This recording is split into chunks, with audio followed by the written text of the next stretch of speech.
আরণ্যকের কাণ্ড দেখে অবাক হলো রোশনাই।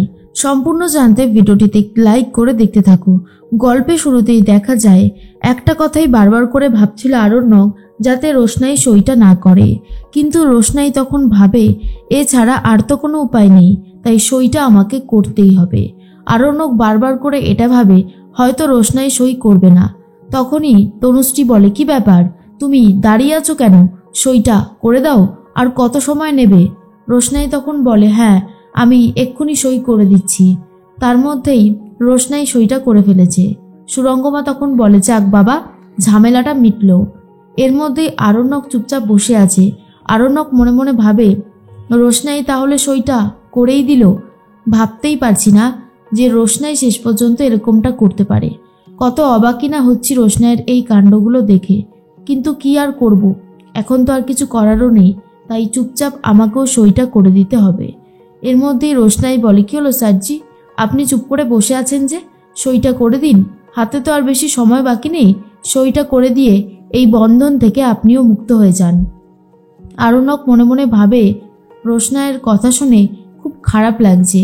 মন মানসিকতা বলেও তো কিছু একটা থাকে, ও যে সব কিছু ভুলে গেছে সেটাই কেমন যেন অবাক লাগছে। এর মধ্যে আরণ্যকও সইটা করে দেয়। ঠাম্মি তখন বলে, বড় বৌমা, সবার জন্য মিষ্টি নিয়ে এসো, সবাইকে মিষ্টি মুখ করাও।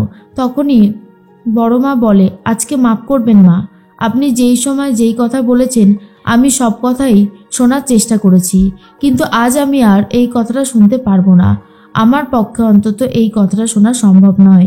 সুরঙ্গমা তখন বলে, কেন সম্ভব নয় কেন? একটা ভালো কাজ হলো আর একটু মিষ্টি মুখ হবে না, সেটা কি হতে পারে? না না, মিষ্টি মুখ তো করতেই হবে। তখনই বাবলু বলে, আর কোনো ঝামেলা থাকলো না, এবার গরিমা আর বাদশার বিয়েটা খুব ভালোভাবেই হতে পারে। তখনই সুরঙ্গমা বলে, এটার জন্যই তো এতদিন ধরে অপেক্ষা করেছি, আর আজকে ফাইনালি সেই দিনটা চলে এসেছে, এর জন্য আমার অনেক ভালো লাগছে। তখনই আরণ্যক মনে মনে ভাবছিল, রোশনাইয়ের সাথে যেই কথাগুলো আমার হয়েছিল বেনারসে, ও হয়তো সব কিছুই ভুলে গেছে। আমিও ভুলে যেতে চাই সেই সমস্ত কথাগুলো। ছোটু বাইরে কথা বলতে থাকে। তখনই মাধবীলতা তার বাবাকে নিয়ে এসেছে। মাধবীলতার বাবা বলে, এই ওটা অমিতাভবাবুর ছোট ছেলে না, কি যেন নাম, ছোটু তাই না? তখনই মাধবীলতা বলে, হ্যাঁ দাঁড়া ওনাকে ডাকি। এরপর ছোটুকে ডাক দিতেই ছোটু তো ভয় পেয়ে যায় আর ভাবে, সর্বনাশ, ইনি আবার চলে এসেছে। ছোটু বলে, আপনি? মাধবীলতা বলে, হ্যাঁ আমাদের তো আজকে নেমন্তন্ন ছিল, তাই তো আসলাম। আপনি তো দেখছি আমাদেরকে অপমান করার জন্য দাঁড়িয়ে রয়েছেন মনে হচ্ছে। ছোটু তখন বলে, কি যে বলেন না, আমি অপমান করতে যাব কেন আপনাকে? এটা একদমই ভুল কথা, আমি আপনাকে কখনোই অপমান করতে পারি? এরপর ছোটুর কথা শুনে মাধবীলতা বলে, তা তো ঠিকই, আপনি অপমান করবেন কেন? আপনি বেশ ভালো মিথ্যে কথাটা বলতে পারেন, সেটা আমি খুব ভালো মতন জানি। এর মধ্যেই ছোটু আর কোনো কথা বলতে পারছে না। তখন ছোটু বুঝতে পারে মাধবীলতা কোন কথাটার কথা বলেছে। এর মধ্যে আরণ্যক আর গরিমাকে একসাথে খাওয়ানোর জন্য উঠে পড়ে লেগেছে তনুশ্রী, আর বলে, দেখো আমি কিন্তু প্লেট সাজিয়ে দিয়েছি, এবার দুজনে মিলে ঝটপট করে খেয়ে নাও আর ঝামেলাটা মেটাও। তখনই গরিমা বলে, এত খাবার, বাপরে! এর মধ্যে আরণ্যক দেখতে পায় আচারি মাটন রান্না করা হয়েছে, আর তখন বলে, বড় মা, আমি সব খাবারই খাবো, কিন্তু এই আচারি মাটনটা খেতে পারবো না, এটা আমার পক্ষে খাওয়া সম্ভব নয়। তখনই বড় মা বলে, এরকম বললে কি করে হবে বাদশা, না না চুপচাপ খেয়ে নে না। আর দেখ, তোর জন্য রোশনাই এত কষ্ট করে আচারি মাটনটা বানিয়েছে, এখন যদি তুই না খাস তাহলে ওর খারাপ লাগবে না?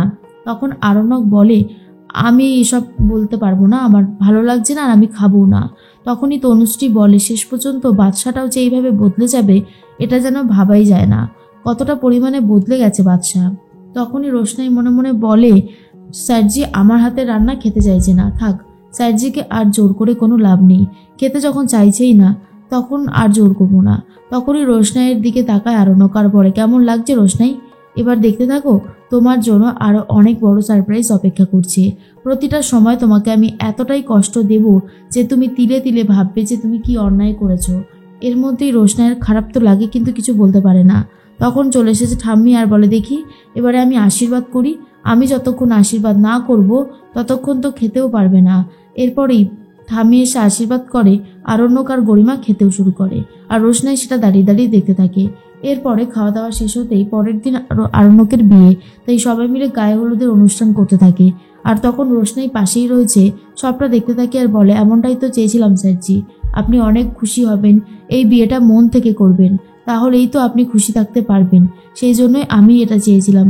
আর আপনি যেটা করছেন সেটা দেখেও আমার খুব ভালো লাগছে, ধন্যবাদ স্যারজি। এরপর আরণ্যক ভাবে রোশনাইকে হয়তো সে জব্দ করছে, কিন্তু রোশনাই ইচ্ছে করেই যে এরকমটা কিছু করেছে সেটা আরণ্যক এখনো বুঝতে পারছে না।